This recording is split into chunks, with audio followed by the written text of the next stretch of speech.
एक क्वेश्चन है जो मेरे से ऑलमोस्ट मेरे हर सेशन में कोई ना कोई जरूर पूछता है, तो मैंने सोचा कि आज इस क्वेश्चन की डेप्थ में हम चलेंगे मिल करके, यानी कि आप जो मुझे अभी वीडियो में देख रहे हैं और मैं, हम लोग मिल करके इस क्वेश्चन की डेप्थ में चलेंगे और डीपली समझने की कोशिश करेंगे कि इस क्वेश्चन का क्या आंसर है।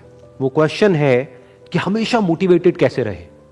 तो इससे पहले कि इस क्वेश्चन की हम डेप्थ में चले, मैं आपको बताना चाहूंगा एक ऐसी स्टडी के बारे में जो बहुत ही इंटरेस्टिंग है। वो हुई थी कोलंबिया यूनिवर्सिटी में 1998 में।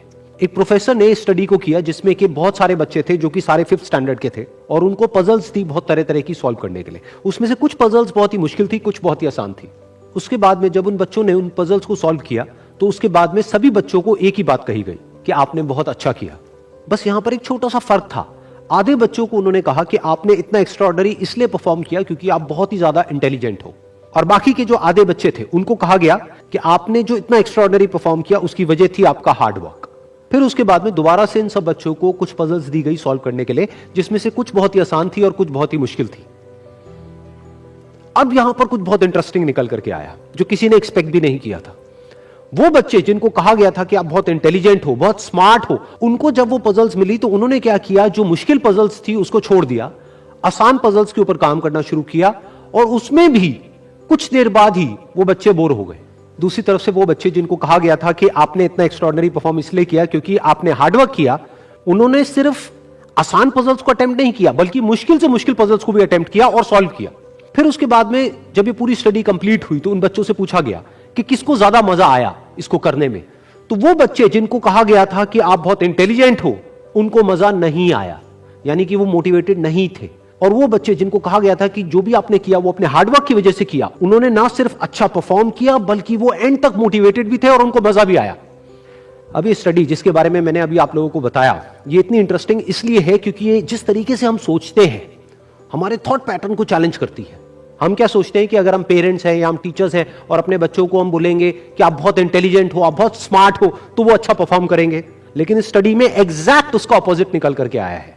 तो इस स्टडी में जो फैक्ट्स रिवील हुए उसको समझने के लिए हमको एक कॉन्सेप्ट को समझना पड़ेगा, जिस कॉन्सेप्ट को कहा जाता है लोकस ऑफ कंट्रोल।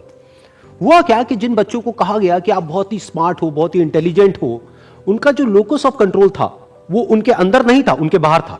लोकस का मतलब है सेंटर ऑफ कंट्रोल, मतलब कि अगर वो स्मार्ट है, अगर वो इंटेलिजेंट है, तो इसमें उनका खुद का कोई रोल नहीं है, वो उनके कंट्रोल से बाहर है।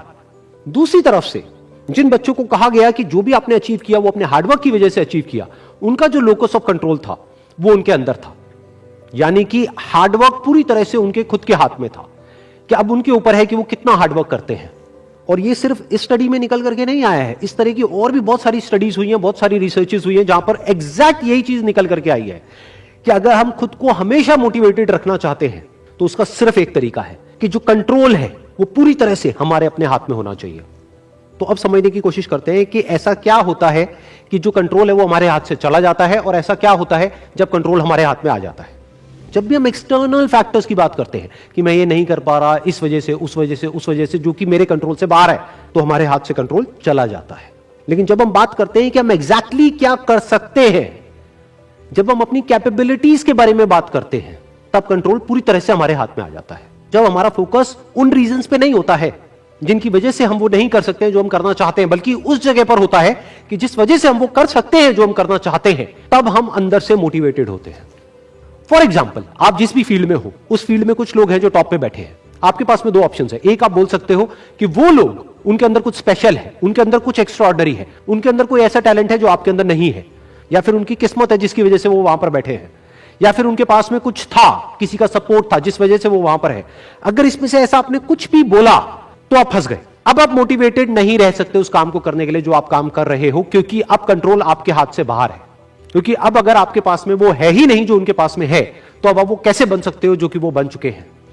लेकिन अगर आप ये बोलते हो कि जिस भी फील्ड में आप हो, उस फील्ड में जो भी टॉप पे बैठे हैं वो वहां पर है अपने हार्डवर्क की वजह से, अपने स्मार्ट वर्क की वजह से, या जो कुछ भी उन्होंने किया, जो कुछ भी उन्होंने सीखा उसकी वजह से, तो अगर वो कर सकते हैं तो मैं भी कर सकता हूं। उन्होंने भी मेरी ही तरह एक ना एक दिन कहीं ना कहीं से शुरुआत करी थी, जहां से कि आज मैं शुरुआत कर रहा हूं। तो मुझ में और उनमें अगर कोई फर्क है तो वो सिर्फ एक है, वो है टाइम का, कि आने वाले 10 साल बाद या 20 साल बाद मैं भी उन्हीं की जगह पर हो सकता हूं या उनसे भी आगे हो सकता हूं जहां पर आज वो है।